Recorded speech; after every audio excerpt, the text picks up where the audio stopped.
Okay, everything is rolling? Is this one recording? Yep, the red light's on. Okay, let's say a word of prayer. Lord Jesus, we're thankful for this day and opportunity to do your service. Lord, you said you should know the truth, and the truth shall make you free. And that's what we're interested in accomplishing here today, in Jesus' name. All right, now one more little technical thing, and it's weird, but it goes like this. 10, 9, 8, 7, 6, 5, 4, 3, 2, 1. All right, Kate, now I'll tell you. What I just did is simply to synchronize the cameras. It's not anything magical. Okay. And it doesn't mean, oh my God, the countdown is here. What we're going to do, we're just going to record a bunch of stuff here, and we can do some more tomorrow. If we forget something today, it doesn't matter. We can put it in. If you think of something in 20 minutes that should have been said right up front, it doesn't matter. Great. We are simply wanting to reduce this down to tape so that it doesn't get lost. Yeah. Okay? Yeah. And the big job lays ahead. That's the editing. Okay? So I want you to completely relax. There is nothing that can't be done, redone. If we sneeze, if we cough, if, anything can That's be fixed. reassuring. If the ceiling caves in, all we do is clean up the mess and keep going. Okay. So everything here is real laid back. You got a lot of information, and we want to get this down into a storyline, because I think what you've got here is something that is extremely important for people to know about. Yeah, it is. All right. Let's talk a little bit about you, and see now where'd you start out your life? You were born and raised in the country, Yeah, the city? I was raised on a farm. In fact, I live in the same neighborhood in which I grew up. It was my grandfather's farm. Part of it was divided into thirds. But in 1939, my grandfather was an obstetrician in Norfolk. He was also in the Naval Reserves. He was in charge of military intelligence in Norfolk, which is the largest military naval complex in the world. So I was born in the Naval Hospital, which was the NATO headquarters, and brought home to my grandparents' farm. My father was in the South China Seas on a naval vessel. My uncle was in the Navy. So I come from a long line of military civilian folks. They were not full time military individuals. They had jobs, and they would go into the war. They would be in reserves, and as my grandfather was, he stayed in and retired a Navy captain. But I live in a house that was in part of my grandfather's field. And Is that right? yeah. That's very interesting. But I'm being strangled financially by this Army intelligence group, JAG group, that my husband. Now, JAG, is that JAG? JAG, Judge Advocate General. I think American citizens do not realize how many JAGs are in our court system, and they take orders. They are in the chain of command, they're active reserve, and they are in our court system everywhere you look. Not just federal, state and local? Everywhere, yeah. And they're going to meetings once a month, and if there is a case like many of the military intelligence wives like myself, and we have information that would come out in a divorce hearing or whatever, they totally control it. It is Judge John Moore, in my case, in Virginia Beach, is an Army Ranger. He is active reserve. He's a VMI Army colonel. He's a graduate of VMI. In Virginia Beach, in the courts, there are at least 6 judges, and I'm including commissioners in that, because in Virginia we have a system where the commissioners do a lot of the decisions, And all of these in Virginia Beach who take care of military wives are military judges. No, you mentioned the term VMI. What is that? Well, VMI is Virginia Military Institute, and it's where General Marshall, the Marshall Plan, went to school. It's a little West Point. There's a lot of tradition there, but it's based on the Greek sort of Spartan military concept. And my father went to Washington and Lee, which is also in Lexington. And I know that there is some sort of, I won't say cult, but there probably is some sort of club? Secret society. Okay. And so it's very, very tight clique. But what I was trying to say is that the judges are military men, and they're not independent. They take orders. They take orders. There's a chain of command, and in my particular case and the other 11 military wives whom I have met so far, there are many, many more, but they've all been handled the same way. Mm-hmm. That's not a normal divorce at all. Yeah, I've heard of these kind of situations before, but it's never been put so concisely and so reasonably that there would be a connection why some people just, no matter what attorney you have, it doesn't matter. Oh, no. The divorces and the settlements of assets never go the right way. No, and there's a FISA court, which I know is involved in my case. What kind of court? Foreign Intelligence Surveillance Act. It's a Justice Department secret court that American citizens are not aware of. There have been a couple of articles on it. It's a small group of men, and I think there's a woman on it. I believe there's 7 justices.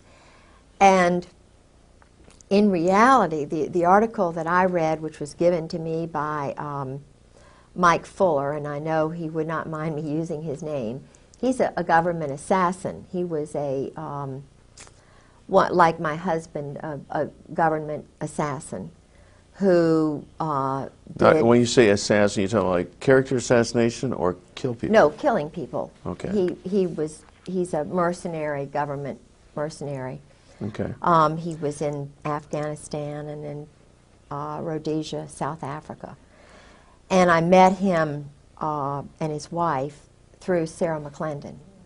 He's a real wonderful patriot who is speaking out about what the NATO community and the Army and Marine Corps are doing.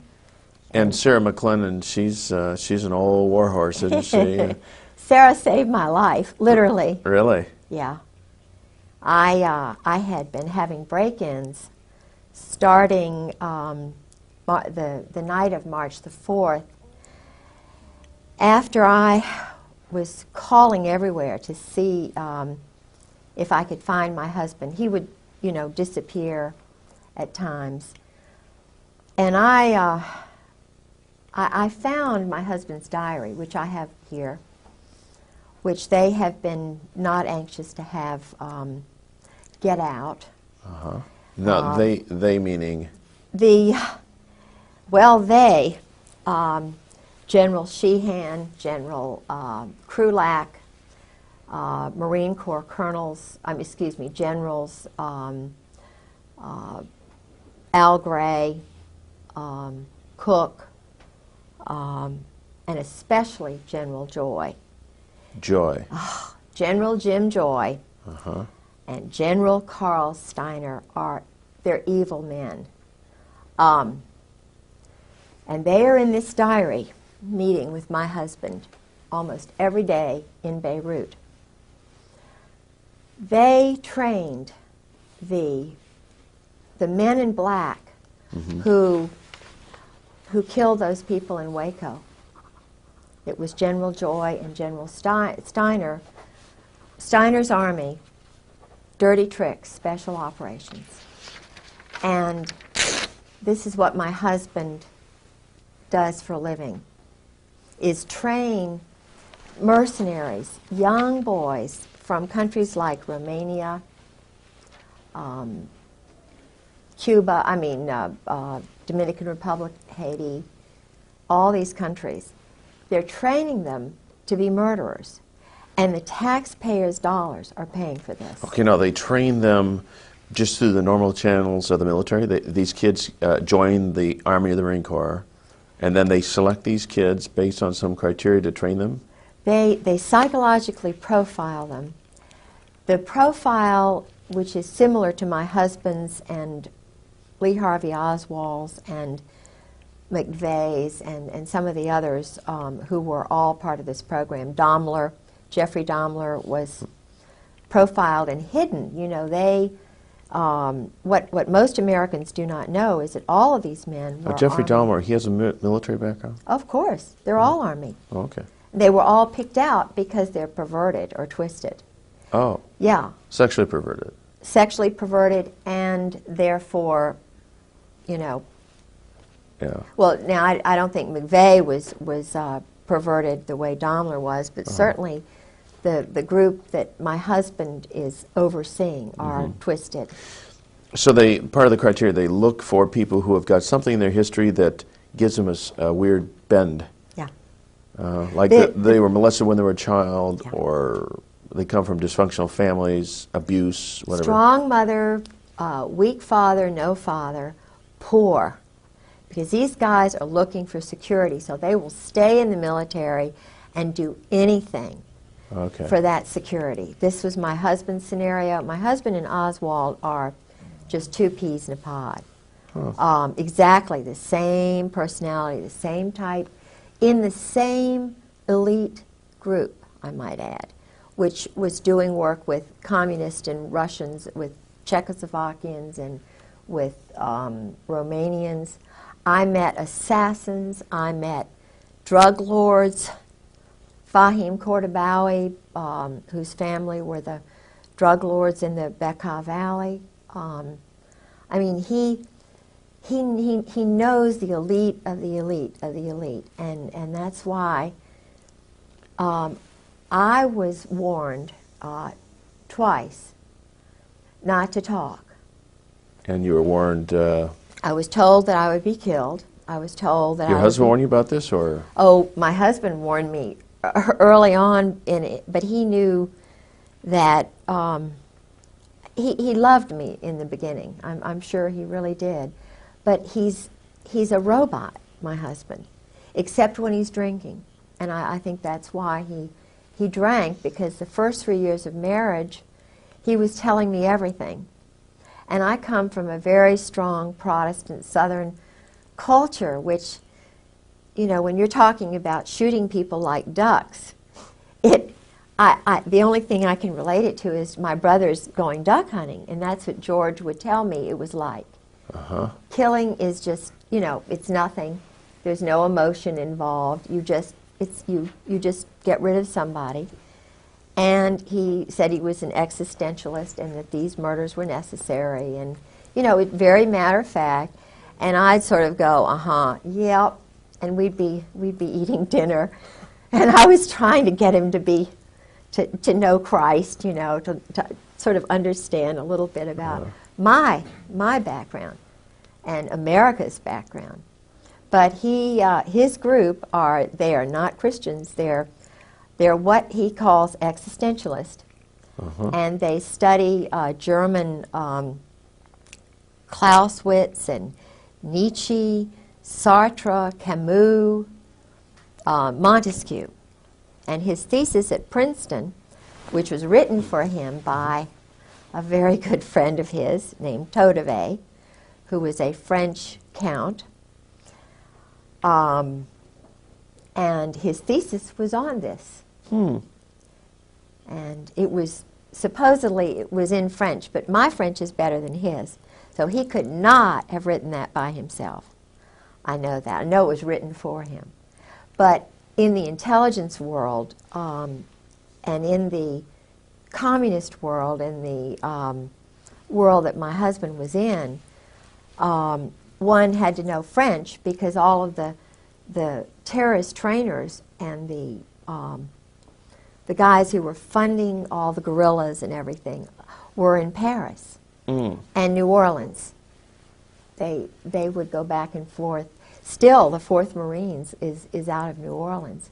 And that's been going on a long time, ever since Disraeli, even before, I think. But they had hit squads and, you know, undercover groups in New Orleans. And George would go to New Orleans, all the Marines. I mean, this is where they train, do terrorist training, Lake Pontchartrain and places like that. Okay, and then this would be during the 1980s? Yeah, 1980s. Okay. From the I think New Orleans has been a school for a place where debauchery and murder and cults and flourished. yeah. Well, there's a New Orleans connection with the JF Kennedy assassination. Well, you see, Oswald, my husband and Oswald were in the same club. General Jim Joy is in that club. General Louis Buell, who is my husband's benefactor, or whatever you want to call it, is in that club.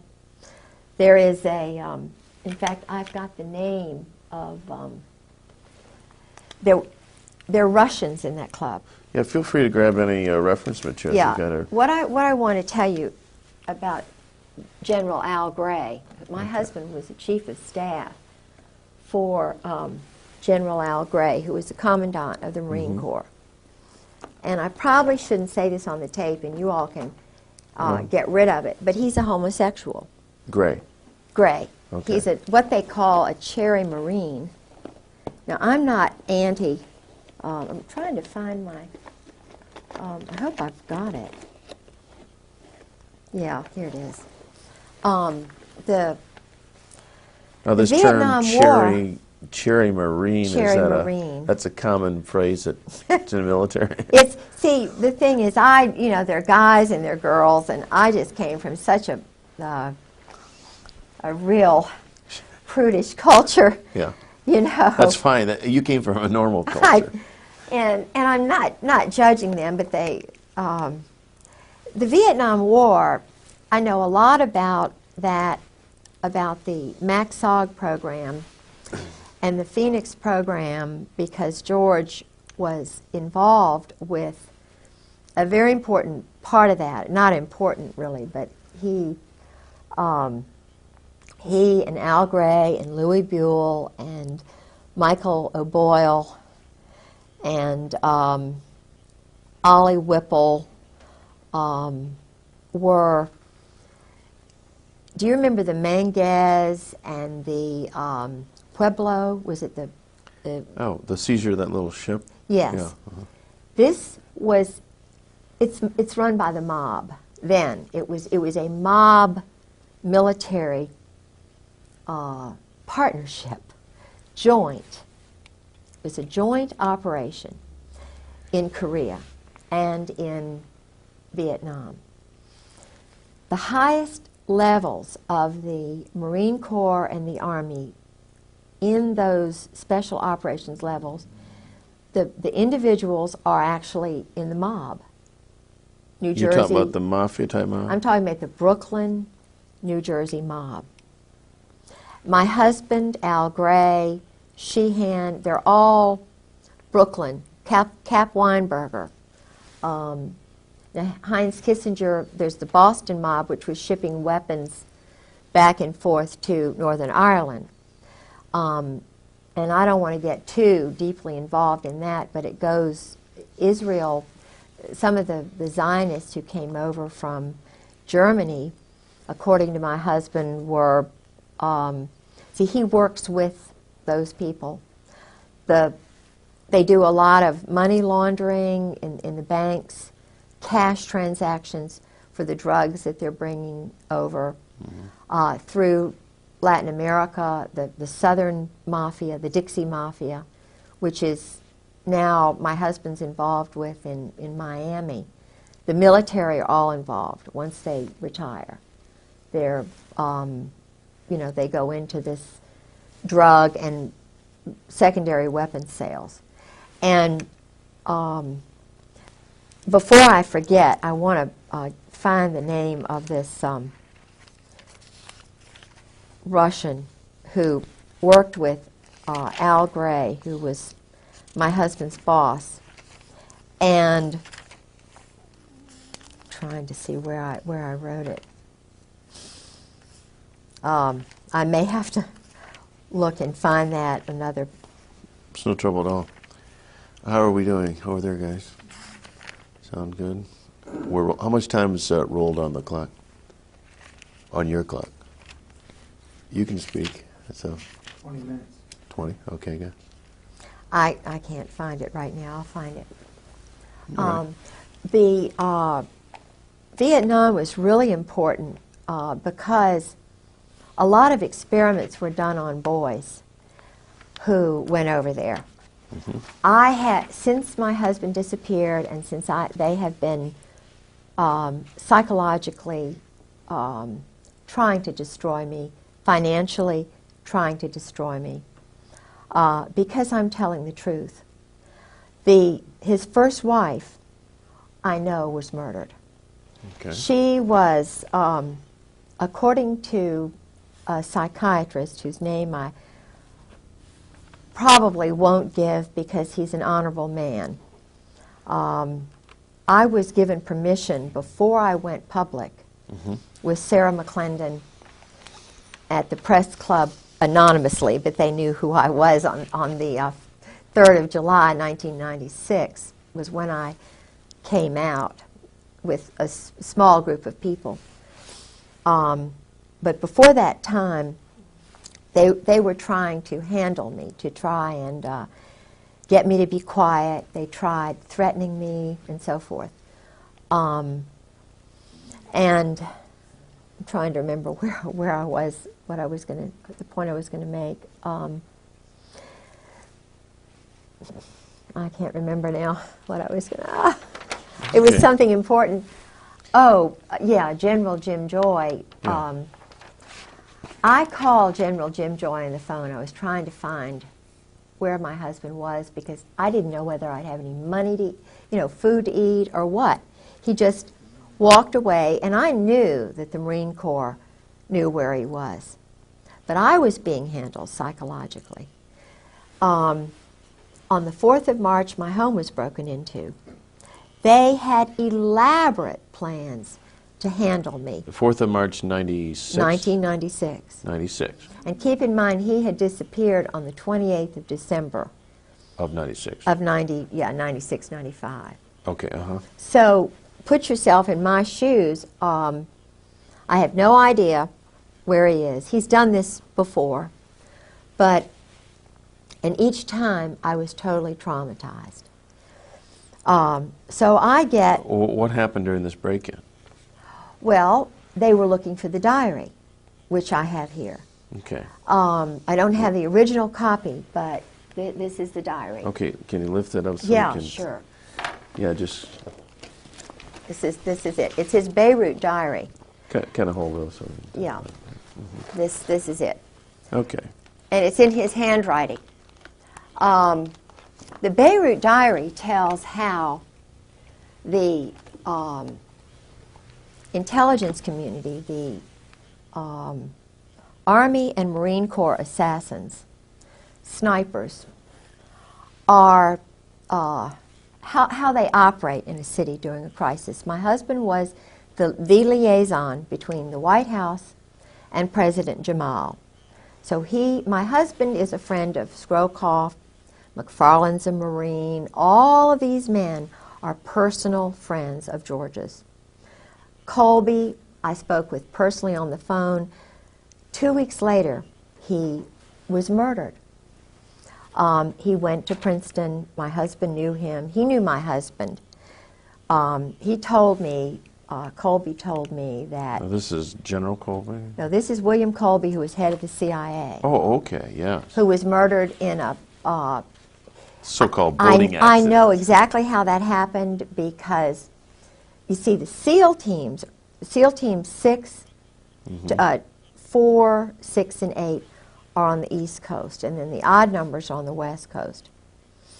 And some of the people who are affiliated with the SEALs,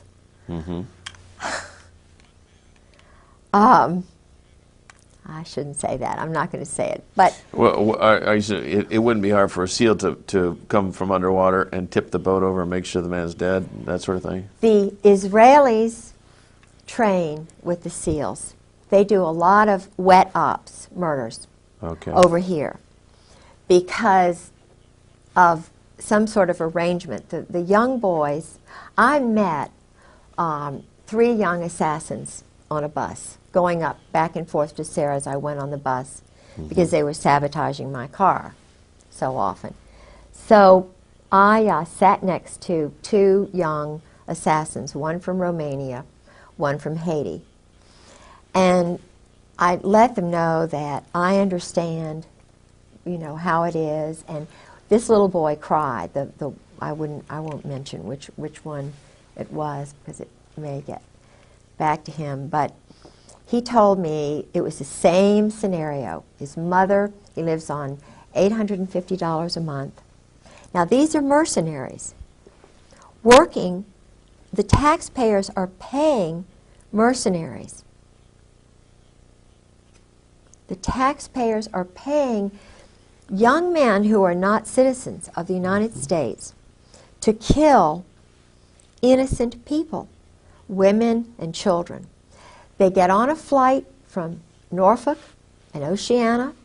They fly to Stuttgart, and I was told this is what they do. Then they go by a special helicopter to countries like Turkey, like the part of Iraq, to Algeria, to parts of Africa, and they do wet ops. They'll just, you know, murder 5, 10, 20 people, and then they blame it on the Arabs or they blame it on somebody else, but it's actually NATO rogue assassins, because there are men from Australia, South Africa, Britain, that I've been able to determine, and a lot of these other little countries that are sort of wanting to get into NATO, they have little boys that they pick out, and they call them special. They use the word special, meaning elite, irregular, in order to entice these boys because they don't have much ego. So if you call being a criminal, in other words, they are protected. They know that they are above the law. That's what my husband's above the law. Judge John Moore is above the law. Colonel Barry Cantor, my husband's JAG colonel lawyer, is above the law. Grover Wright, Marine Corps. A lot of these guys who were judges had their wives gotten rid of. Judge John Moore had his first wife thrown into a mental institution before he became a judge. He battered her. And I spoke with a man who has a Purple Heart, 2 people who knew Hannah very well. And Hannah Moore was deeply in love with her husband. He got back from Vietnam. He was an Army Ranger. He battered her. He physically and psychologically abused her. And she started screaming, you know, doing because I was battered and bruised. A lot of wives are by these Vietnam vets. But if they're a colonel or if they're a rising star, the wife has got to be crazy because they've got too much invested in these men. And it's a very small cult. I mean, I have heard the things that they do when they're colonels. It's some of the same things that they do in Cap and Gown, which is the Princeton version of Skull and Bones. My husband went to Princeton after he went to the Hun School for 4 years. Okay, now we should probably clarify a little bit about, you mentioned Skull and Bones, and many of the people wouldn't be familiar with that, and the cap and gown. So what are these clubs that these young inductees are pulled into? Secret societies? Secret societies. And again, is this to make them feel super special? Yes. And also put a control on them Yes. so that you never tell these secrets? Yes. Oh. That's it. You have got it. You know, I've heard a lot of child molesters. I mean, people who are not connected with the military, just plain old child molesters, will molest a child and then tell them, now if you ever tell, you know, they'll take a cat and strangle it and kill it or something. This is what I'm going to do to your mother. This is what I'll do to you. Yes. Bad things will happen if you ever tell. That's right. And children grow up believing that I must never ever tell. And they don't, generally. That's right. Unless someone comes along to help them see the light and come out of it. Yes. And you see, my husband is frightened to death. I believe that his brother was murdered to keep him in, because he had gone through 4 years of this mind control. And the man who did it, you can see this on the video, his name was Charles Caddock, and another man named Alexander Robinson. Okay, Charles Caddock. Caddock. And the other one? Alexander Robinson. Alexander Robinson was a Marine, very well-connected Presbyterian family, whose family member was the influential one who brought over the Saudis. The original Saudi head of Saudi Arabia was George told me all this about Mohammed Faisal, Khalid Faisal, and Saud Faisal, and there were something like 32 brothers of the then in the mid-50s, the ordained, you know, whoever was head of Saudi Arabia. It was actually the United States who chose that person, because the United States, through Charles Caddock and that group, murdered the good one, the one whom everybody liked, who was well educated, and who was normal. In, I believe it was 1952, 1953, 1954, in Paris, the universal Saudi, the well-educated Saudi, was poisoned. And what would his name be? Charles Caddock.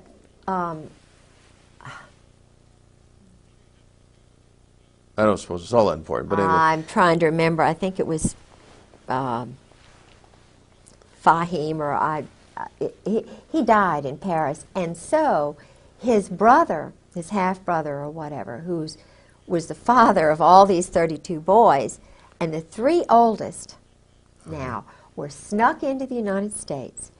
I have a degree in history, Virginia history, undergraduate degree, and master's in Scottish history. And being a Southerner, we always look at, you know, past is prologue. And I jumped into the Saudi Arabian books to try and find out something about the Hun School, which is in Princeton, started by a physicist connected with Einstein in that group. So I was looking for the Hun School because I knew they went there. And they're in all the brochures. They're very proud to say, you know, we have the Saudi royals went here. President Cheeseborough brags about going over there and being wined and dined, and you know. So I only found one reference, but it was a reference that said something like they went to a prep school in the United States. That's all they said. Well, it was the Hun School, and my husband was one of the playmates. Charles Caddock was the bodyguard, quote-unquote teacher for these guys. So they would go out and play in the woods, and they were doing homosexual things with them.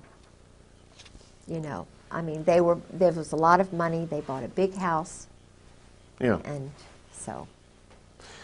Okay, now, I was momentarily distracted. Okay. Explain to me a little bit about this, the homosexual event here.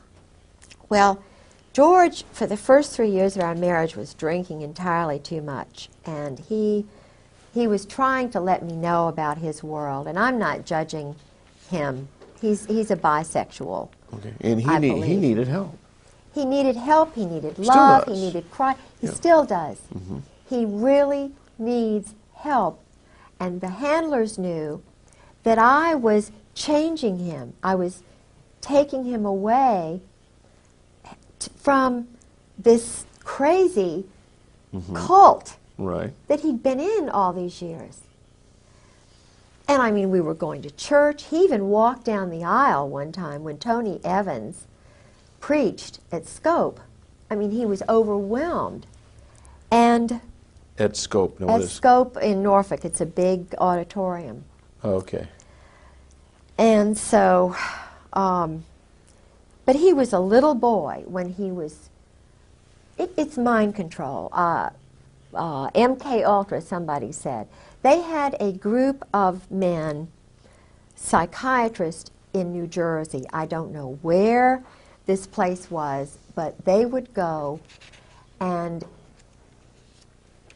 even his roommates in Princeton told me about it. George never, intentionally, he never introduced me to any of his friends. So I had to cold call all these people. I got their names and addresses, telephone numbers. I called all these roommates at the Hun School and at Princeton. Mm-hmm. They told me things about George and, holding hands with, with Caddick and other people, about being a cheerleader and going off and so forth. Now, a cheerleader, this is a kind of a trade name, right? No, he was a cheerleader for the At Princeton? At Princeton. Okay. And he traveled with the football team. Okay. And here is a guy like that. They put him in the Marine Corps. I don't think that was very nice. Do you know what I'm saying? It was hard for him. But it was part of the the long-term vision. Absolutely. They wanted him long-term. And it's because of the Saudis. This is what I believe and what his roommate believes. He had a roommate at Princeton who was also at the Hun, who's a dear, dear, wonderful. His mother is an Anglican. His father was a Jewish doctor from Brooklyn, and Jack is a dear, and we talk to each other a lot on the phone. George sort of, dismissed him because George was getting in with another crowd. George got into Cap and Gown, which is the same kind of fraternity. I mean, it's an eating club at Princeton for intelligence officers. It's Cap and Gown. Would they have anybody involved that wasn't intelligence-oriented? Football players and so forth. But I have a feeling that Cap and Gown has a lot of intelligence officers and boys who may have been raped. Of course, they'd never talk about it. Right. But I know that the initiation is, they get very drunk, and even in the Marine Corps they do that. It's called dining in. They have the shellback ceremony. They do a lot of homosexual enticement. The boys are, when they come in, when they're new recruits, they strip them nude, they violate their personal parts. There's a lot of that is going on. What about even now? Tailhook? Yeah. Is there a connection?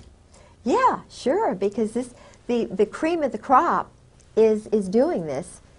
They're having group sex parties. And that was a Navy operation too, wasn't it? Yeah, but the Navy and the Marine Corps. Of course not. Maybe we ought to for those That's another. that Tailhook, they don't know anything about. Tailhook was refresh our memories. Well, Tailhook. In fact, I when I was single in Norfolk,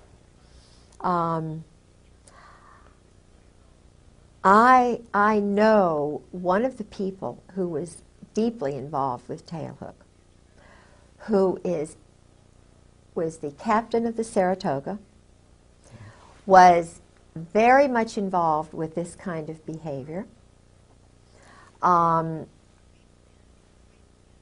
And I know a lot about the, see, I never thought about group sex. This is so awful for me to contemplate that these orgies are going on all over the Mediterranean, that the captains, lieutenants, the men who rise to the top are the ones who are picked to play the games, the pool parties, the nude pool parties. And they have secretaries who come in. I've talked to 3 guys, and of course my husband, who went to these parties. But what they do is, and this is General Al Gray, who was the main prime mover, they would go to a place like Aix-les-Rosés, where Charles Caddock, this teacher who inducted, got my husband into it, he retired in one of these all-male party houses on the Mediterranean. I mean, that's where and my husband kept up with him all through the years. But these sex parties and orgies, they're all homosexual in nature, or well, is there some heterosexual? They start off with the wild secretaries. It's kind of, you know, my husband did those in Indonesia. He did them at a place in Northern Virginia with his first wife. I did not know any of this. I knew absolutely none of this when I married him. He told me he was loyal to his wife. He wanted me to think he was just apple pie, because I'm just a one-man woman. Right. When I took that oath to marry him, love, honor, and obey, that's me. But he, when he was married to his first wife, was just an addict. He was a sexual addict, an alcoholic addict. He loves, you know, terror, and his whole little soul was just being sucked away from him desperately. And he needs Christ. He needed me day in and day out. He did not need to be. What he's doing now is running more of these operations. You know, as you describe this, I can't help but think of Bill Clinton. Well, of course he was. He was one of those profile boys. But the difference between Bill Clinton, and I'm not saying Bill Clinton's better, but Bill Clinton did not he didn't know anything about the assassinations.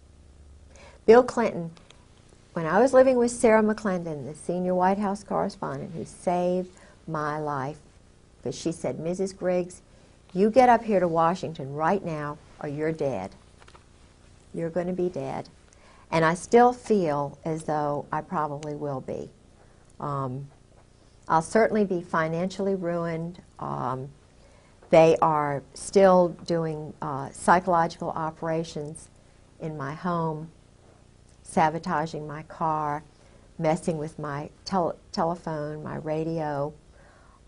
You cannot believe what I've been through in the last 2 years. It is horrible. And it's being done to other women and other wives and other men who don't go along with the program. They are murdering Marines. They're murdering sailors. Of course, one of the best ways for you to stay alive is to do what you're doing. Really? Reduce this, absolutely. Reduce this to video, get this scattered all over the country. They won't touch you, because if you're dead, that validates everything you're saying, see. So, well, they poison people. Publicity is the best thing you can do. Yeah, one of the things that was happening to me after, I must tell you about General Joy. I found his name all through the diary. And what was really strange was that George had mentioned him early on in the marriage, but then after a certain incident at Camp Lejeune, which I think is very interesting, relating to tailhook and something that I did there. I'll tell you about that if I can remember. I called. It took a lot for me to get General Joy's phone number, because the Marine colonels were not going to tell me, because they knew I was investigating. So nobody would tell me about General Joy. I called a person in George's address book who was a general, pretending that, I was updating my Christmas card list. Yeah. And I just wanted to find Jim Joy's telephone number. He said, oh, he's up there. He's running morale, welfare, recreation for the world, a payoff job with the mob. And he's living outside of Quantico, and here's his phone number. So I call him up, and keep in mind, my husband is infamous, Princeton graduate, chief of staff for Al Gray, who runs all the dirty tricks for the Army. Linda Tripp worked for Carl Steiner, who was a partner of,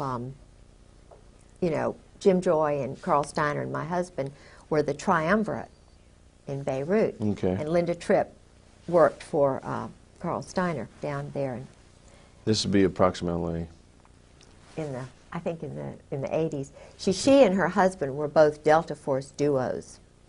They send them, but then they divorced, so that broke up that. But she's a dirty tricks person, Linda.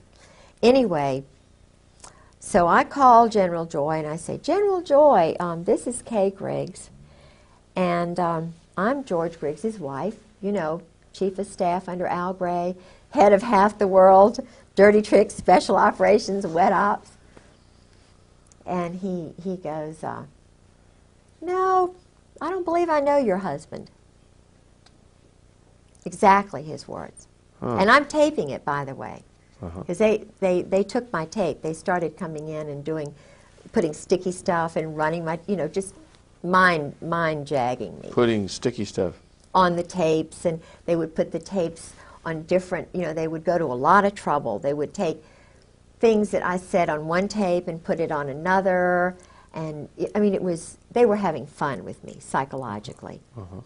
But I taped this conversation with General Joy, and I said, well, that's really strange, General Joy, that you don't know my husband, because I'm sitting here on my bed, and I'm looking at my husband's diary that he kept the whole time he was in Beirut. And you're in there almost on every page, you're in there a lot. And you're going over to Cyprus and Rome, and you're, getting money for weapons, and, and then they're going to Tel Aviv, and they're doing this and that. And I said, you mean you don't know my husband, George Griggs? And you're a Marine, and he's a colonel? He went, oh, that George Griggs. Because he knew I had the diary. I see. Then he said, oh, Miss Griggs, let me call you back. Let me call you back. So he had to confer with General Sheehan, General Joy, General Gaiman, General Hartzog, and his little cabal, particularly General Gray and General Krulak. So he called me back, and he was just like a little puppy dog. He said, oh, Miss Griggs, I'm going to be in Norfolk on the, the night of the 5th, 6th, and 7th. I'll be at a morale, welfare, recreation meeting at the Marriott Hotel, and I would like to meet with you when I get there. I'll be getting in around 5 o'clock, and I could we could go to dinner, or you could come and have breakfast the next morning. We could eat, blah, blah, blah. Or 11 o'clock, now I have to speak at this luncheon engagement. You're welcome to come to that. Or we can meet at, he went through every hour of the whole time. He could not have been more insistent about meeting me if he'd been my father, my birthday or something. And so you did meet. I did, but I was afraid of him because I knew he was an assassin. Joy. General Jim Joy, the one who got Noriega out of Panama. He and Sheehan, the one who was behind the whole operation in Panama. This is a powerful guy. He and Carl Steiner. Mutt and Jeff. Waco, they trained all the guys in Waco who went and did what they did to David Koresh. They're the ones behind all the black helicopters and Sheehan. They're the ones, you know, doing all the stuff down there at Kathy McDaniel's down at, you know, in Fort Polk, Fort Hood. That's something new on me. Kathy McDonald, Daniel? Kathy McDaniel's had a little talk show. She's a wife of the daughter of the mayor down there at Fort Polk. Okay. The little town outside of Fort Polk.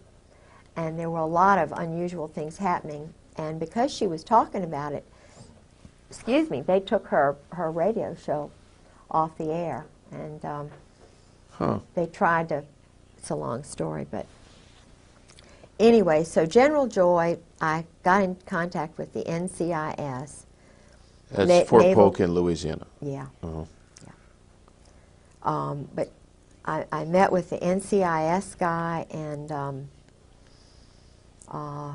a Marine that I just met cold call because I was kind of worried about what would happen to me, you know, meeting him.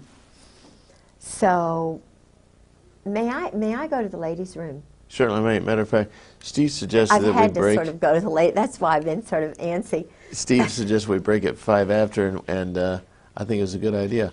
Let's break and we'll pick up right where we're. Right.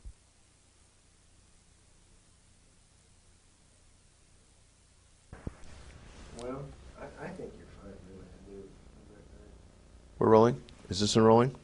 All three cameras rolling right now? They are rolling? Mm-hmm. Good. Yep. Everybody check in. All right. Here we go. Okay, now Steve, come on over here and take a quick glance at the at this monitor. Mm-hmm. Notice how she's framed here. Does mine correspond about the same? Oh, okay, I see what you're saying. Oh. I gotta take a better look. Oh. So that we cut back and forth, we are. Okay, I see what you're saying. Actually, yours is like you say. Yours is a little bit tighter. Okay, just take it wide. You want this one in a little tighter? No, no. Okay. Mm-mm. She's just right. I tell you, I have the perfect reference. I can tell now those chairs are giving me a perfect reference. Except that I'm a little bigger than she is, so I may stand a little taller in the chair. Okay. Whoa. Whoa, yeah. Oh, the distance, maybe.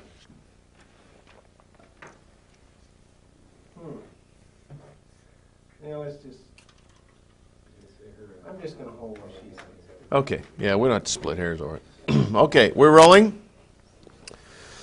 10, 9, 8, 7, 6, 5, 4, 3, 2, 1. Ignition. We have liftoff. We're rolling. This is part number 2 of this interview. All right. Now, we have discussed just a little bit of a recap here. All right, a little bit about your background, about the psychological profile that these guys look for. Let's see, we've discussed the diary. We've discussed Kaddock and Alexander Robinson. Couldn't read my writing. Thank you. And I have a picture of Kaddock. yes, I noted that. We're going to inject that. We'll inject. In fact, we should have a little session here where we just go through pictures at the tail end of this. Yeah. Picture. We discussed tail hook and. You know what tail hook means, don't you? Now, what is tail hook? Uh-oh. I got a feeling. Yeah. Is it a homosexual reference? Yeah, sure. Really? Sure. Did you know that, Steve? Isn't it something? Yeah. And the average person on the street has no idea. No. You know, it's like Watergate. Well, the Watergate Hotel, that makes sense. And tail hook probably is some reference to, you know what I honestly thought it was?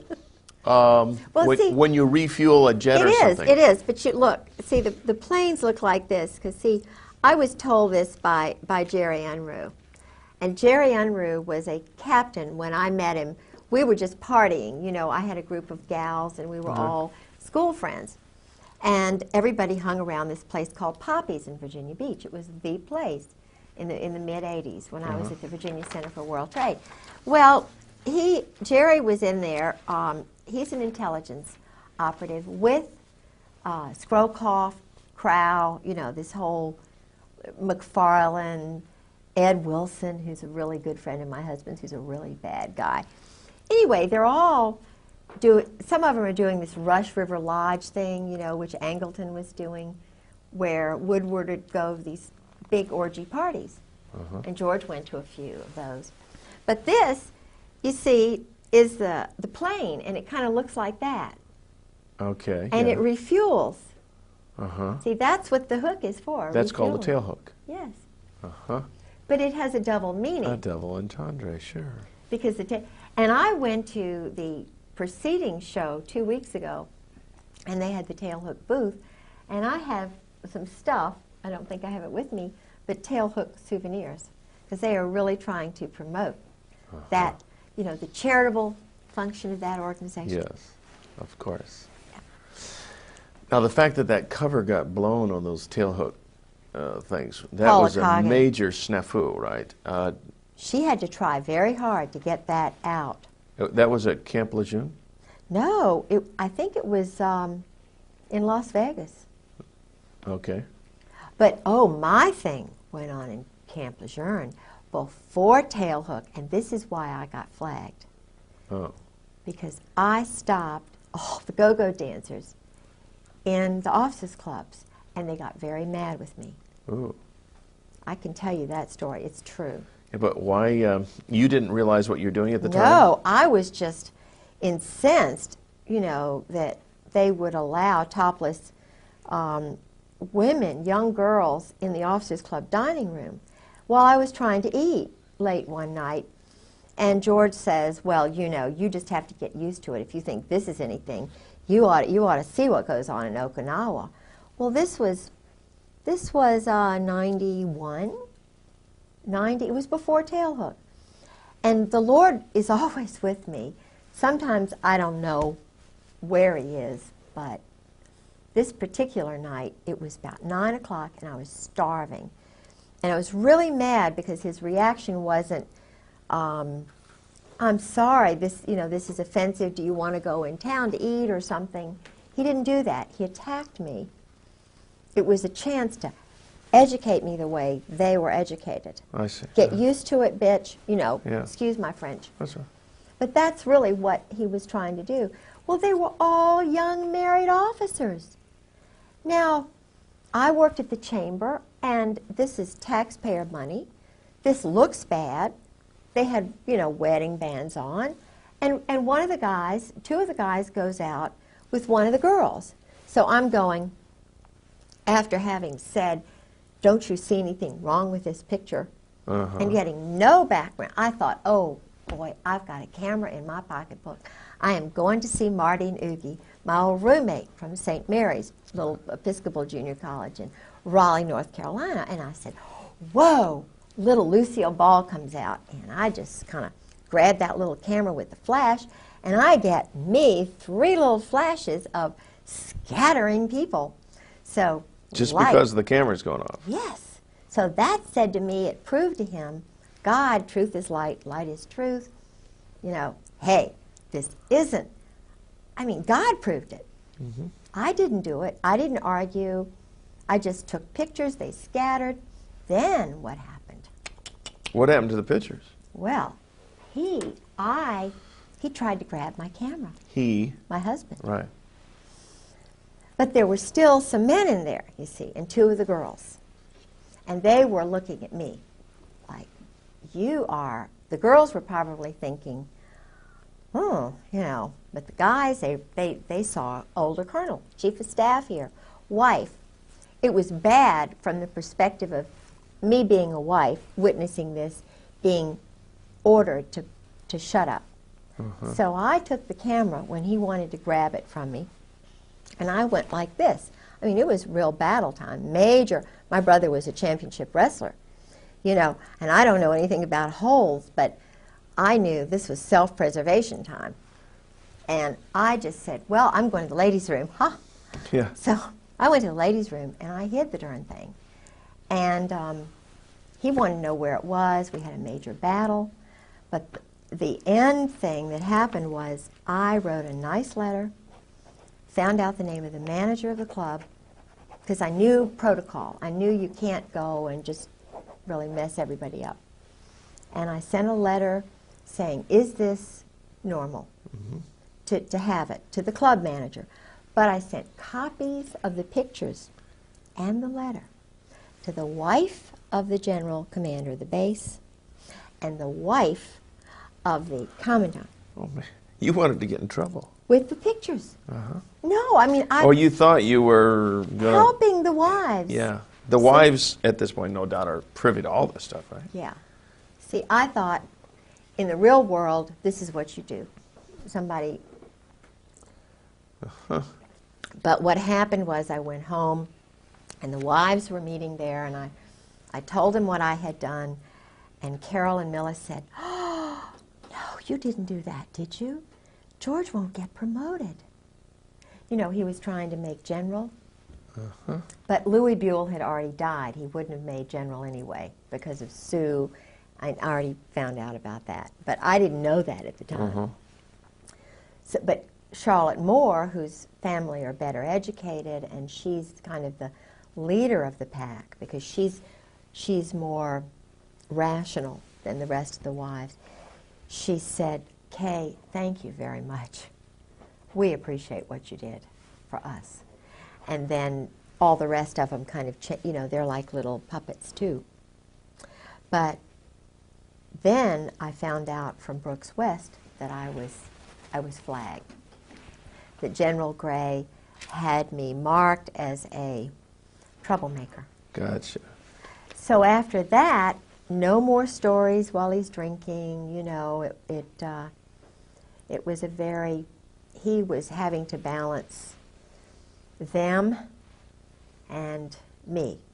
You know, he was, I think he was challenged by me because he, you know, he knew that I was a free spirit. He didn't understand Christ. He didn't understand what my boundaries are, but he, because he was a little bit intimidated by my sense of freedom and my, you know, openness, which comes from a complete understanding of where Christ is in my life, you know, and I follow in his footsteps, but I'm a free spirit because I'm created independently, as we all are, and he never had, my husband never had that ability to be free from the time he was a teenager. Because early on he was made captive to these other matters, the homosexual encounters and the shame that brings and the control.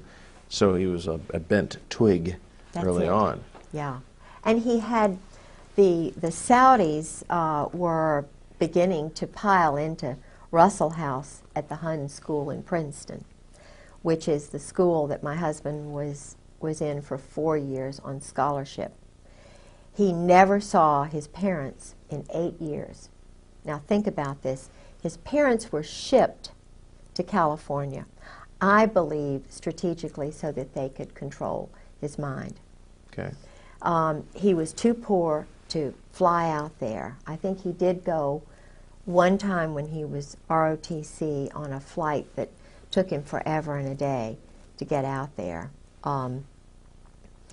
But he had an uncle later on who bought a house in Princeton when he was in college. So he had a little bit of nurturing. And this uncle became his father. Okay. And this uncle's 2 sons and the next door neighbor became his wife. He knew he had to marry because of what he had gone through, and it was, I think, so shameful and so hard on him that he married right at graduation day, practically, from Princeton. University, where he had 4 years in ROTC.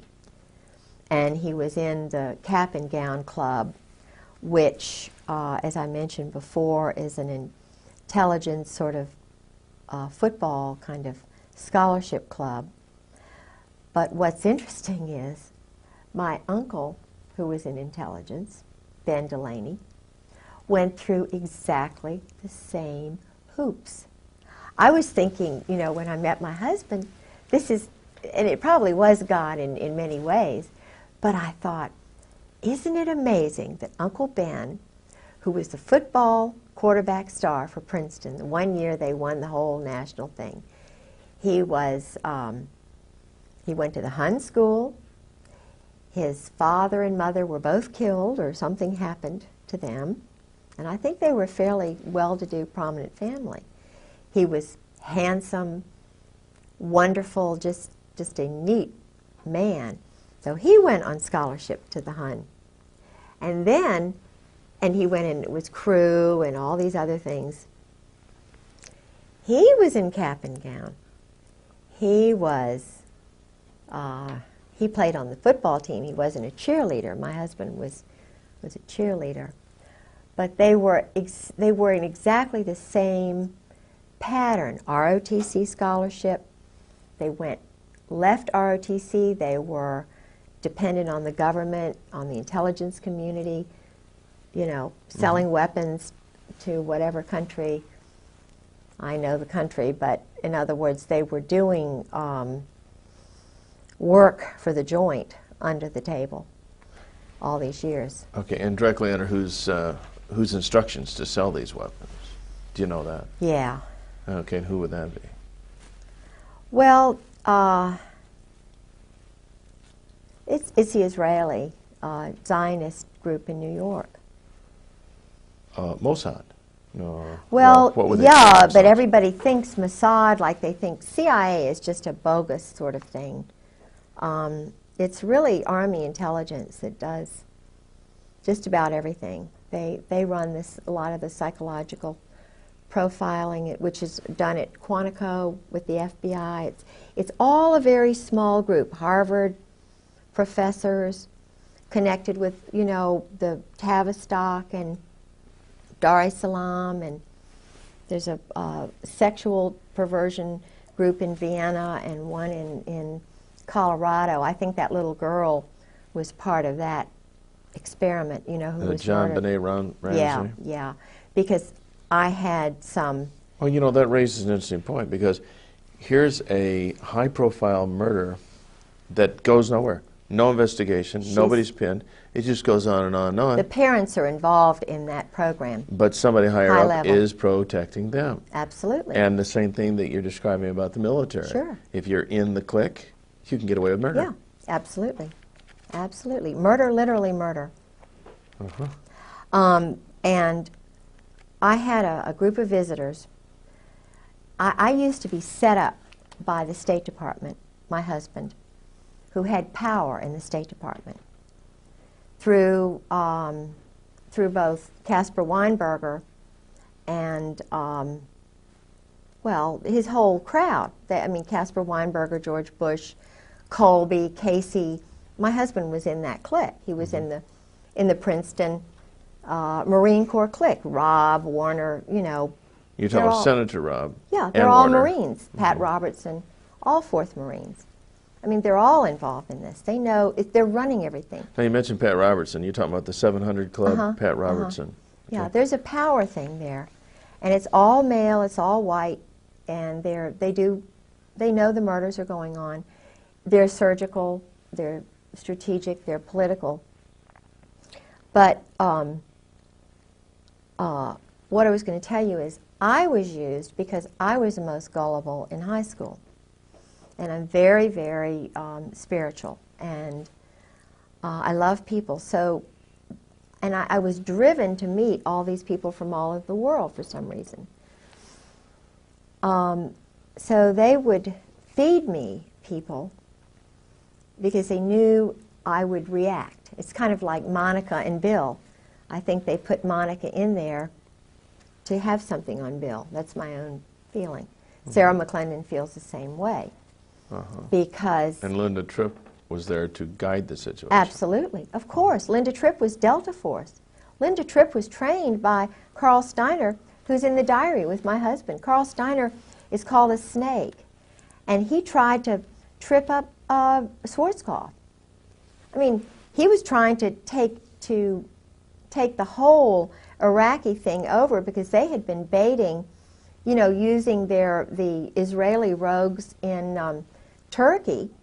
They were having little zigzag wars. It's all to sell weapons. It's all about weapon sales. It's all about drugs. It's all about funny money. Making money. Of course.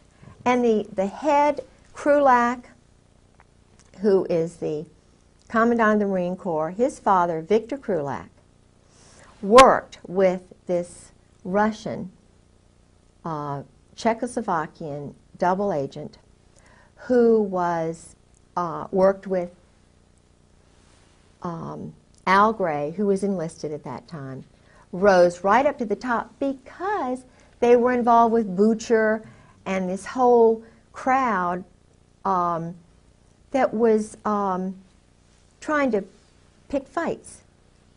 And they were not, they were Army and Navy together, joint.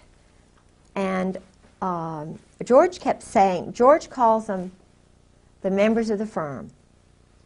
He calls them the members of the firm. I've heard the brotherhood. They're very close. And it's a small group, and it's very hierarchical. I had Caspar Weinberger's bodyguard farm me when I was at Sarah McClendon's. Now, farm you. Yeah, that's a term that they use. Where they cultivate? They well, not cultivate, but just want to find out kind of, they're doing profiling on me. Women are hard to profile because we're very easy. We're very easy if you understand women.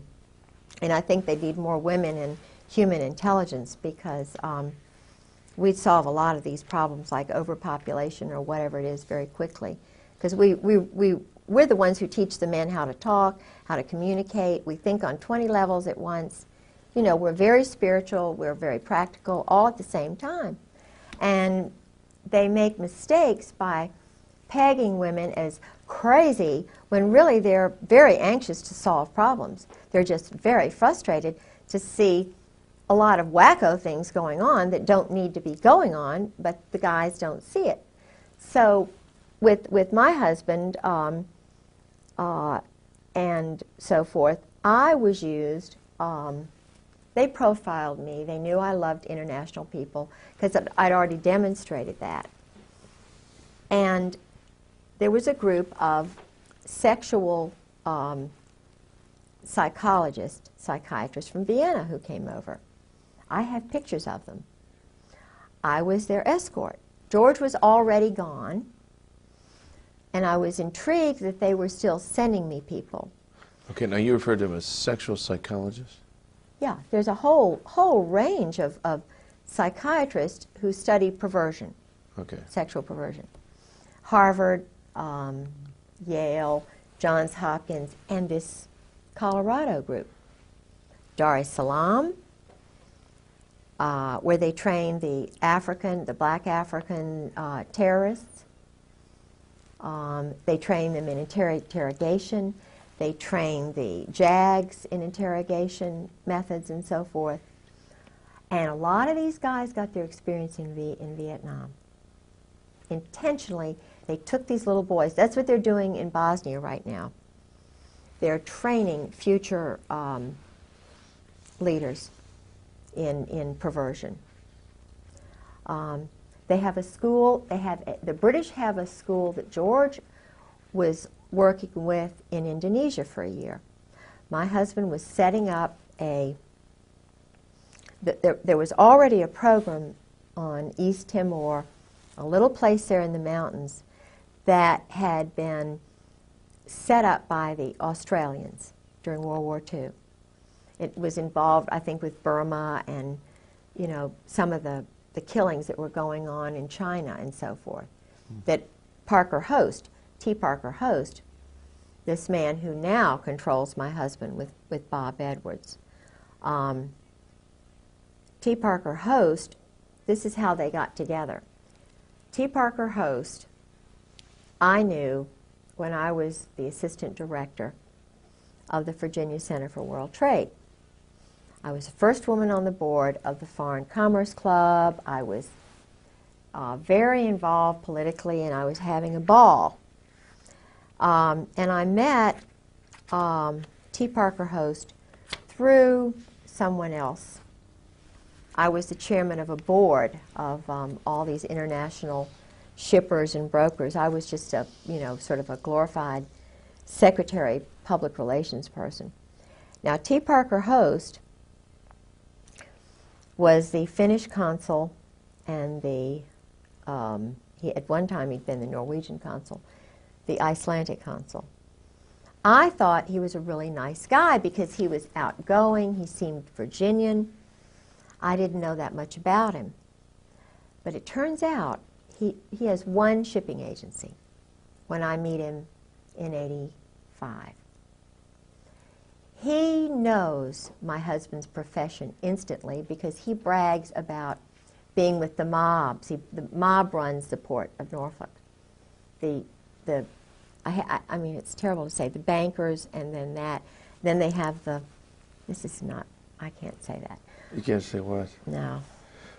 The ports are run by, it's a homosexual hierarchy. Okay, it makes, that's not objectionable. Well, okay. And in Norfolk, it's Walter Chrysler, Phil Hornthal, they have the rich ones, and then they get the little ones in by introducing them to the big guys. It's like George met Einstein. Einstein was in that little ring that the Saudis were in. It was a very elite. No, Camus, you're saying Einstein? Albert Einstein Okay. was in that little Princeton ring before he died. And Okay. George, they partied together. Anyway, so the Norfolk crowd runs the port. It's very organized and so forth. And I knew the person who was running the Maritime Association shipping agency, very nice man who was that way. But I didn't know it, I went out with him. I like him very much. I mean, he's a very nice person. But And completely homosexual. Completely.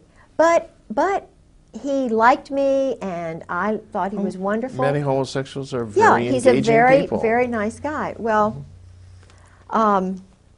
his best friend was T. Parker Host. He lived with him for a while. Well, I didn't think anything about Parker because, he'd been married and had a couple of sons, and I thought, well, this is just a guy who's moved away from Newport News for some reason and settled in Norfolk. I thought it was unusual. He didn't have any friends. I didn't know. But it wasn't because of that. It was because Parker had some questionable associations with mob figures, with assassins. He was in the Burma Special Operations Command. He liked living a dangerous life, and he bragged about it to others. My husband and he gravitated to one another. And I thought it was wonderful because my husband didn't seem to have any friends. So I sort of fixed him up with Parker. Well, Parker's the one who did me in, Parker plotted, and it's a long story, but basically, and this sounds petty, but I wouldn't go out with him. And I'm not saying I did anything that was, it's just that he wasn't my type. Obviously. Well, I mean, but he just was, he's boorish, he's loud, he's kind of rude. So you're saying even just in a social context? Yeah. So what happened was, because my husband is so close to Bush and McFarland and Scrowcroft and all these guys, Parker starts getting in with my husband's friends and cultivating them. And he goes from having one shipping agency to dotted all over the place. He goes from being a Democrat in petty little Virginia politics and being the Icelandic Finnish consul to having big shipping deals going through Iceland and Finland.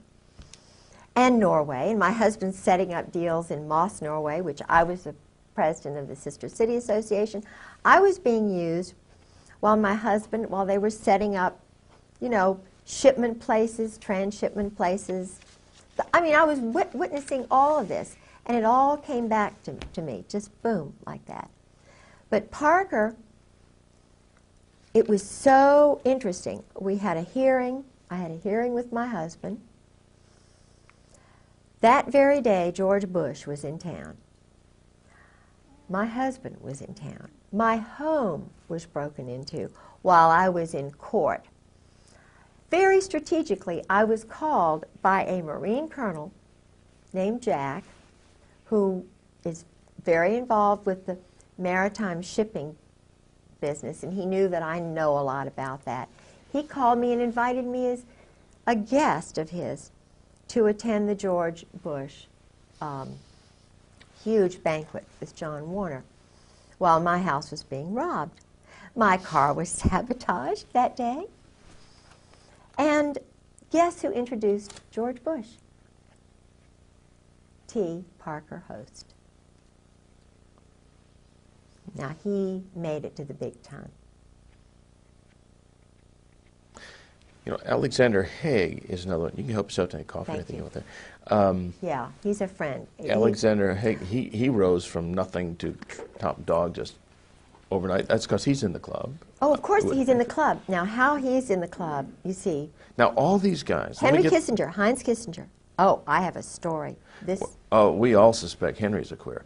Oh, but yeah, I have a first-hand story from Bob, who was there in Cambodia with Heinz. Okay, you call him Heinz. Henry. Yeah, okay. Heinz. His real name is Heinz Kissinger. Okay.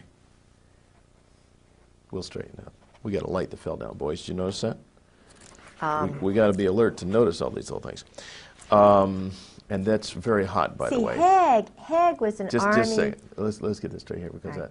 that is a hot light, and you'll burn your fingers if you don't touch it. By the way, as long as we're kind of in an unofficial break here, did you have to read my note while I was writing it? See just part of it. When I was writing it? Or only when I held it up? When you held it up over here, Okay. I made an adjustment. Well, I was starting to write. I wrote, widen her a bit. And then I looked up. Well, lo and behold, he's done it. So I thought, well, maybe he could read this over my shoulder. That's cool. And then... No, he did. Oh, you saw it and interpreted. I've seen you. You could read it from here? Oh, that's cute. This is, y'all are wonderful. What a team. And What then a team you are. you could... Thank you? Yeah. Yeah, okay. Actually, all you got to do, if you write it, just tip up a little bit, I'll... Okay. Because the thing of it, when she's illustrating something and using her hands, well then seize on that and open it up so that we don't lose the lower part of her hands. You know, not far enough down to where, you know, strategically we get out of focus, but just, that's cool. All right. We're back, and this is good. Let's go back to... See, we want to talk about Henry Kissinger, but also I introduced the idea about George Bush. 3, 2, 1. Now, so George Bush, I mean, all these people rise up through the ranks, the same club. Right. No wonder, you know, I saw a little TV clip one time where a reporter was asking George Bush and others about the Order of the Skull and Bones. All these guys were shocked that somebody even mentioned the term, and they just would not discuss it at all. Right. And the reporter said, I understand that as part of the oath you don't discuss it. And George just flat out said, it's just not to be discussed. And that was the end of the subject. Now, that's because, I mean, if this really got out, that these guys are all inducted because they've got some kind of homosexual Right. thing on them. Indoctrination. I mean, or induction. They Yeah. have to do that. Yeah. They do that. Yeah. In Even a if, coffin. And it's even now coming into the military totally. The chiefs do that. They put them in the coffin. They do the bowling ball trick. okay, you're going to explain this. What happens when you get in the coffin? Why do you get in a coffin? Oh, they get, when you get your eagles, that's a German thing. Okay. You know, it's what the German high command did, and most of them, you know, had the boyfriends and stuff, the Krupps and all of that. It is a German thing that they say goes back to Greece, and it's all the male Marine-looking men that they do it with. See? So now the chiefs have to do that. What they do is they get, George said it's like a zoo. They get everybody really drunk. And they sometimes call it dining in. Shellback is another time that they do it. Not everybody does it, but the ones who do it, if they're young, they get right up to the top. It's a Okay, well, what actually do they do? They've got a coffin. They get anal inside this. sex. Oh, that they do. They put them in the coffin and they do things. Okay, they perform things Yeah, on each other. yeah, while they're all around there going drunk and I see. So there's a guy in the coffin. yeah, and he's the one who Is the recipient of all the acts. right, right. Yeah. Probably safe to conclude these are oral sex acts on this guy or something like yeah, that. yeah, Okay. oral and anal, whatever. Yeah. But But what's the significance of the coffin? I don't know. I mean, it's the mystique But- about the skull But and bones what's and death. interesting is now the young SEALs, Delta Force, the ones who go from Army to BUDS, the BUDS training SEALs, Buds BUDS is the emerging SEAL group, Oh, I see. They're budding seals. budding SEALs. I see. And they have to break into houses. Their training exercise is to break into civilians' houses For practice. for practice. They broke into my house. When George and I were first married, I had many underwear. You know, this is terrible to say, but lingerie. I had lots of, I didn't buy much, but it all disappeared. And then when the psyching was beginning, I had white blouses, but they would all have black dots on them. I'd say, George, here's another blouse with a black dot. It was just a little message. This was somebody's message, Or I would, after George left, it was batteries in a drawer. You can't tell the police I opened up a drawer where I had 6 batteries and now I've got 50 batteries. They're going to say, well, of course you're crazy, And I started my little sob with a screwdriver. And, I was always looking around for screwdrivers. Well, one day I come home and there are about 12 screwdrivers on the table, neatly placed. Well, you can't call the police and say, I've got 12 screwdrivers, You can't tell people that you've got black dots on all your white blouses. Your shoes are disappearing. And then, this is really, I called the police the first break-in, which was the night of March the 4th, the night before I went to see General Joy at the Marriott. Yeah. Well, I had already called the police when I was battered because I was just bruises. I made O.J.'s wife look like Marilyn Monroe. I mean, you talk about. And I was doing this because I thought it would help him, have 45s put to my head, and he's laughing. He'd strangle me and put his finger on my jugular vein, and he'd just say, now don't you dare move, Or I'd be lying in bed, and he'd do a jap where he'd just push me off the bed. You can't believe what horror I went through to try and get this man to understand what Christ's love is about. People say, oh, well, you should have left. Well, I took my marriage vows seriously. I knew he was injured psychologically by the war, by whatever he was made to do. So, I'm fine. I just sacrificed a lot. I was in a big wrestling match with a crazy guy, But I still love the little boy within. He's very troubled. But anyway, I called the police after a number of little break-ins. And guess what? The policeman they sent was a little short guy with a short haircut whose name was Shorty Satterwhite. Okay. And Shorty Satterwhite was saying, oh, now, Miss Griggs, now you're just making this up. Now, Miss Griggs, this is you're just traumatized. Your husband's gone, blah, blah, blah. I found out he was a 20-year Marine. Okay. And not only that, but there's another part of his life. But that's okay. I mean, he's a nice guy. But he was a Marine. And he takes orders. Of course he does. He's still reserve. So I think, okay, I'll call the FBI. You know, I'll let them know what's going on. I heard about the FISA court and that they, you know, because I'm talking about William Colby, maybe they think I'm a threat because I know all these international people. So I'm just going to call them and tell them what's going on. So I called Torrance, who's the head of the FBI, and he's too busy, you know, too busy. So he sends this guy, Dan McNally, out. And Dan McNally is a very nice guy, and he has this girl interview me, and I type out something about Georgia's history and what I know. Guess who else is a 20-year Marine? Dan McNally. And it just so happens that Dan McNally's best friend, and he's not married either, but that's all right, his best friend, who is from North Carolina and never married, is a best friend of Fred Hentz, who's the one who took me to this place, Mahi Maz, where I had the 2 death threats, who was graduated from college in flat 59. He was intelligence. His father was a German high, part of the Kaiser's elite group.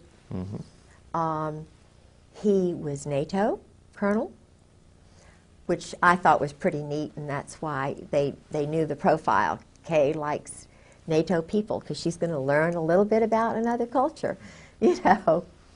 And I'm not saying that because his family were high command, but he was also an existentialist. And okay, and again, for our viewers that may not know the term existentialist, you mean? An existentialist, according to my husband, which he is one, Fred Hentz, all of these people are existentialists. They believe in doing whatever it takes. It doesn't matter what the law says. They will do anything necessary to get what they want politically, and economically, and whatever. In other words, killing a leader, killing 5 people, killing 20 people, according to George, is a lot better than war. This is the way they rationalize it. You didn't used to kill women and children in war when the British Army, when they were pure kind of, you didn't go out and kill. I think Dresden, they did do some of that, but that was Walt Whitman Rostow and his crowd.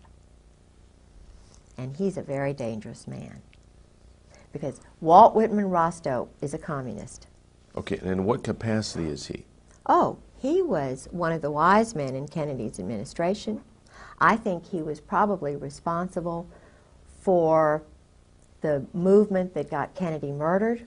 I believe it was an Israeli group which did it with some of these rogues. Okay, now when you mentioned wise men, is this an insider term? Wise men, yeah. Kennedy's wise men were guys like, the Harvard crowd. And he was trying to bring them in to change things around a lot. Walt Whitman Rostow was the one who got us into the Vietnam War because he wanted to sell the weapons and stuff. He and Victor Krulak, who is the present commandant's father, Krulak was his lackey. Walt Whitman Rostow's lackey. Walt Whitman Rostow went with Taylor, General Taylor, and wrote the report that got us into the Vietnam War. And all the time that the Pentagon was saying, no, no, no, no, he was a cheerleader for the weapons sales. He and Henry Kissinger, Heinz. He and Henry. Walt Whitman Rostow, Eugene Debs Rostow, these were communists, named for communists. Eugene Debs Rostow, and it's either his son or his other brother, runs the big Boston mob, the port there. His name is Nicholas Rostow, with the Weld, with William Weld. They've done all that drug business in Mexico for years. They had that Russian, the one who was murdered by the assassin, Ramon. He was a competitor, Stalin's competitor, and he escaped. Very famous. Tolstoy. Okay. Mm-hmm. Tolstoy became a Christian at the end, and you can't become a Christian. That's a death warrant. So they killed Tolstoy because he was becoming too, I think. Now I don't know the whole story. There's probably a lot more to it, and maybe I see completely the wrong picture there. But Tolstoy was murdered by this same Parisian, Spanish, Czechoslovakian, Georgian, Russian group, Okay. which are all part of the former Abwehr. All right. We've got to stop. Tolstoy is not the correct name. I know who you're talking about, but I can't think of it. Tolstoy is a writer. A what? He's a writer. He's a Russian writer. But the guy you're thinking of was murdered in Mexico. Yeah. It's not Tolstoy. Okay. What was his name? Nice little Jewish boy. Good. Mm-hmm. It's a good point to bring this up because if we can correct that name, and don't go that wide. When I'm talking about going wide, I'm not talking about going anywhere near that wide because we got all this junk over here we don't want in the picture. Are you sure it That wasn't is Tolstoy? I think plenty it for- was. He's a writer. That's just plenty for. I know he's a writer. Sorry about that. This It's I okay. know. This It's guy okay. was You're learning. the right-hand man of Lenin, and he defected and went to Mexico. Right. He went to Mexico and murdered him. I think it was Tolstoy. It could be two Tolstoys. No, Tolstoys. Tolstoy is a very famous author. You're not thinking of Trotsky. Oh, yes, you're right. A. Oh, got it. Let's correct that. Oh, thank you. Bravo. We're getting close. Bravo. You were doing Close. so well, and I thought we can't use this because it's the wrong name, and it's going to discredit Good, the whole story. good. And I'm You're sorry good, Okay. about that. Good. All right. Trotsky. Well, let's back up. Okay. We have 5 minutes to go. Okay. We can easily do that. That is on this tape. I'll tell you what, We have more time than this, but Let's on do this the tape. next tape, and in the next 5 minutes, tell us what Max Sog means, because you mentioned it earlier, Okay. but I still don't know what it means. But let's get Trotsky in this piece right now while we're thinking about this. Okay. So let's pick this up with. You were saying about. We were talking about the wise men. We were talking about the Rostos and. William Weld in Mexico and the involvement of the Mexican government. And it's not Tolstoy, it's Trotsky. Okay, hold on a second. Won't even necessarily mention that because that will be completely clipped and edited. So just go ahead and tell the whole story, but use the name Trotsky. All right. Okay, so Yeah. go ahead. Here we go. This group, which was run out of Paris, is still being run out of Paris, this revolutionary terrorist group, which is controlling these Marines and Army Steiner's group. They all operate together. The man who started all of this program during Vietnam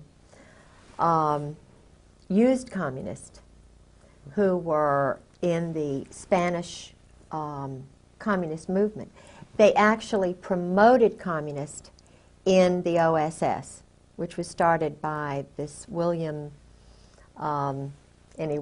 Donovan. Okay.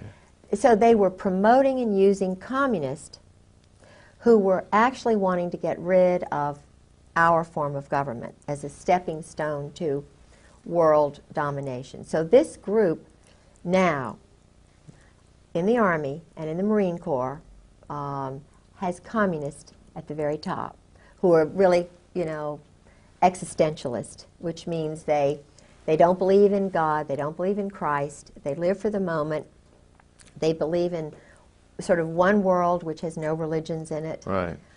They're the ones who put Napoleon in power, they're the ones who put Oliver Cromwell in power. They're the ones probably who actually were behind the Roman Empire and maybe the Egyptian Empire. They put puppet people in power, and they actually run it from behind the scenes. Now, Trotsky, as I understand it, was escaped from Russia. He had become a Christian, I understand, and was working with agents in the United States, Israel. And he was considered a threat. So he had to be silenced, killed. There's an excellent book which I have called The Mind of an Assassin, which is about the background of Trotsky's assassin, a young man named Ramon, who was trained, he was Soviet paid, I think he had experience in Spain. They organized it in Paris, I believe. And of course, up to the present time, there have been assassins operating out of Rome, Milan in particular, Naples, and Paris. And these are all anarchists, all mob related. They use mob funding. And of course, drug money to pay for the weapons, which are brand new weapons. The Bosnia Bazaar, this is the reason we had the war in Bosnia.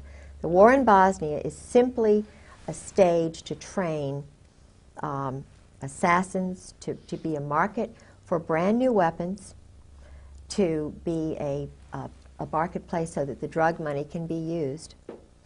And the Army runs the whole show. It's totally run by the Army.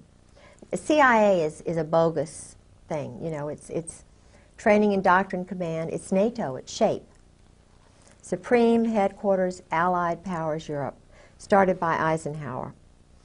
It's a totally independent corporation. Its main function is to sell weapons and launder money. You're talking about CIA? No, No, I'm talking no. about SHAPE. SHAPE. Okay. CIA is kind of bogus. I mean, That's it's just there. a trade name for the media Oh, it's to to confuse use. us. It's just to get us off the track. It's all being done by Army people who are now joint, because the word joint comes from the group that brought over a lot, and a lot of good people came over, but they came over illegally to kind of escape Nazi Germany and stuff. I don't know that much about it, but I do know that the funding organization, one of the funding organizations was out of New York, and it was called the Joint. And Meyer Lansky, see, our mob, the organized crime, the Jewish Kabbalist group, who don't believe in God really, well, they do. They look at God as a Kabbalah kind of thing, and the opposite of good is bad, and they have to get rid of all the good people and kill them, and then you know, I mean, they really do this. They're killing people who are good on purpose, and they get brownie points with their little cult. But this funding group in New York, they would pay for passports which were illegal, and they. In fact, my grandfather was involved with that. That's how I know so much about it, because my grandfather was told to keep silent and not to tell anybody, but of course he told my grandmother, and my grandmother told me, and I've told my children.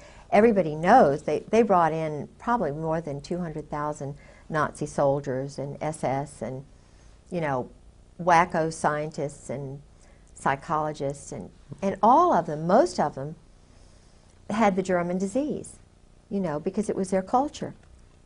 The German disease? Yeah, the German disease is what the Pink Triangle boys were. Colonel Ron Ray writes about this. He's a Marine colonel who's a Christian who's writing about the Cherry Marines, the homosexuality in the group sex orgies and so forth. which brought down the German government because Naples, which is where all of the Navy is doing their playing, I mean, today in Naples, these orgies are going on. It was where Krupp, the weapons manufacturer, used to take the German high command, and they would go into the Isle, on the Isle of Capri, into the Blue Grotto. And they would have big orchestras, and they'd bring in little boys, little Italian boys, who would be raped. They'd give them trinkets. And, of course, the mothers gradually found out, and just like me, it was one thing when there was just one of me. Now there are a lot more of us wives who are talking and telling truth. And it took those Italian women went to newspapers in Italy. They wouldn't listen. But when they went to the wives of these guys in Germany, it brought it all out. It brought the German government down because they were duplicitous in it, you know. But what they were doing was pedophilia. They were raping, bringing in little boys. They involved the Catholic priests, you know, who were bringing in all. Anyway, so, but what happened was this whole group came over to the United States. And they, it's an old culture, but it is the reason there are a lot of things going on with children these days. Mm-hmm. And it explains why it's all being covered up, because if you've got police officers who are playing these games and they're going in the woods like to, what is this place where, I mean, even Eisenhower played these games. Even Mike Kemp out in, it's called the Hermitage. The Hermitage. In California, where they all run, they get drunk and they run around nude in the woods and stuff. Bohemian Grove kind of That's thing. it, Bohemian Grove. Okay. Bohemian. Rather than Hermitage, it's the Bohemian Grove. Bohemian Grove, that's the name of it. Uh-huh. My brain's tired. That's okay. And the one in, there was a big one in Washington called Rush River Lodge, where they used to all go, and there are lots of places now. But the problem, as I see it, is that I think they're trying to destroy America and the basic Protestant Christian culture, because where you have a militaristic society, which is where the rules are only for those people, and keep in mind that Meyer Lansky and Luciano, Lucky Luciano, and the other man, they chose to go to Italy. Luciano went to Milan. He wasn't banished to Naples and Milan. The two top mob families went there because of the weapons industry. They're selling weapons. I mean, that's what the military is doing. It's totally controlled by the mob. Look at this. Weinberger was General Douglas MacArthur's. He spied on MacArthur in Korea. Who was MacArthur's nemesis? Albatross. It was none other than little old intelligence. I'm going to tell every move you make. Weinberger. Young, but he did it. He brought down MacArthur. Every move MacArthur was going to make, he broadcast it through the chaplain, his little intelligence network. And he got brownie points with the group because he brought down the big lion. When you get rid of a big lion like that, you get a big job. You've done good work. And they needed to get rid of MacArthur because he didn't want to keep the wars going. He wanted it over, and you know, it's like General Trefay, who took over after the Vietnam War was over, and he was on C-SPAN in August of '96 with former Ambassador Whitehead and a few of the other the State Department Vietnam people. And General Trefay, he was he had been holding this in for years. He was on C-SPAN. This man let it all out. He said, I took over at the end of the Vietnam War. I was in control, right? Big general charge. So I say, cut off the shipment of weapons. So I tell the Pentagon, cut off the shipment of weapons. He said, I got a phone call from Henry Kissinger saying the weapons are going to continue at the wartime rate. Sure. Now, that's when all this stuff with China started. It started before then, because already the communist agents, the New York, Brooklyn, New Jersey mob, were already training Mao. Mao was trained in Paris. So was, you know, the one in Cambodia. What's his name? I can't think of his name. The one who was Pol Pot. Yeah. They were homosexually, bless their little hearts, by priests. They were wonderful little boys sent there, you know, turned, which is the word, you know, when they believe their mothers, and then all of a sudden the world's horrible, and then they have these wonderful friends who are going to make them leaders. Yeah. They're turned psychologically, and it's a pattern. And so this is why it's so important to know what they are doing to innocent little boys in the Army and the Marine Corps today. Why? Why are they having them go together in groups and strip nude when they're brand new inductees? Uh-huh.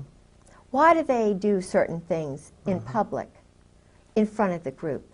And Well, they why? even do that during the pre-induction physical? Yes. I mean, And they also had the doctor. that's why I didn't want to go in the Army. I knew there was something. Yeah. But they also turn around the other way after doing that. The other way, and they're upside down. And they do this anally. Now, why do they do that in public? Why are the urinals all out in public, you know, without separate stalls? Yeah. If they're not promoting this. And then why is it that the ones who are this way rise up faster than the ones who don't? Because there's someone there noticing Yeah, sure. those Sure. who are Vulnerable. vulnerable. I was going to say rising, but that wouldn't be quite They're appropriate. called rising stars. Rising stars. Rising, that's the word the State Department uses for those who are controlled. And when I was volunteering with the State Department as an escort in Virginia, I had this group called, I thought it up myself, VIVA, Virginia International Visitors Association. And I tried so hard to get to be a part of the State Department family. But you know, I'm a Christian, see, I'm a Protestant Christian, and they don't want Christians in there. My goodness. You know, I would have guests, and I would let them know I was a Christian and that I love them, and Virginia's a wonderful place. And Yeah. But I couldn't be a part of that. No. They sent me people, but I never was a part of it, even though I had lots and lots of dignitaries. Did you Are we ever running have out? did you ever have any contact with Madeline Albright? No, I lived with Sarah McClendon for about 6 months. And Sarah is a Democrat. See, I was a Republican all these years. I was married for 21 years to a Democratic governor's grandson. It was an arranged marriage, and so I knew a lot of the high-level Democrats who were really sort of conservative. It's hard, you know, in Virginia, they're very conservative. So when I stayed with Sarah McClendon, I had become a Republican, you know. And Sarah told me a lot of the things that were going on in the White House from her insider perspective. which totally challenged my perspective on everything. You know, Ron Brown was murdered, for example. Sure. Vince Foster was murdered. Forstall was murdered. Tell you what, we're gonna break right here Okay. because we're just about out of tape, I think, on this in here. This would be a good place to pick up, though. Ron Brown, Vince Foster. I think Foster had a Marine Corps background. Is that possible? I think so. He may have. I bet he did. That would fit right in. Yeah. Oh, yes. Oh, yes. That would fit right in. Because Yeah. Nussbaum's office was right across the hall. Okay, we can pop these tapes out, actually. Okay. And we're fresh with brand new tapes, the number 2 ones. Let's take a nice little break. All right.